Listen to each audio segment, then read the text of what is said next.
नाही लिंबू नाही सोडा तरी कढईमधली आपली ही फडफडीत अशी व्हेज बिर्याणी, त्यासाठी कांदा टोमॅटो आणि व्हेजिटेबल्स मी कट करून घेतलेले आहेत। आता कांदा टोमॅटो आलं लसूण हिरवी मिरची आणि कोथिंबीरची थोडीशी पेस्ट करून घ्यायची। त्यानंतर थोडंसं तूप थोडंसं तेल घालून खडा मसाला घालून कांदा टोमॅटो घालून छान परतून घ्यायचा। आता इथे मात्र आपण जी पेस्ट केली होती ती पण घालून छान परतून घ्यायची। व्हेजिटेबल्स टाकायचे आणि विदाऊट पाणी आता हे व्हेजिटेबल आपण शिजवायचे। त्यासाठी आपण त्यामध्ये गरम मसाला, मीठ, हळद, लाल तिखट, बिर्याणी मसाला हे सर्व मसाले टाकून छान परतून घ्यायचे आणि 5 मिनिटासाठी झाकून ठेवायची भाजी।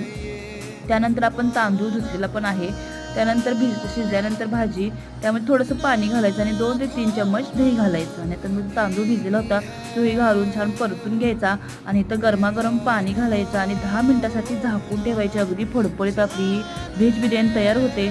आणि जुगाड रेसिपीला जरूर सबस्क्राईब करा, जेणे जुगाड रेसिपीचे व्हिडिओ पहा।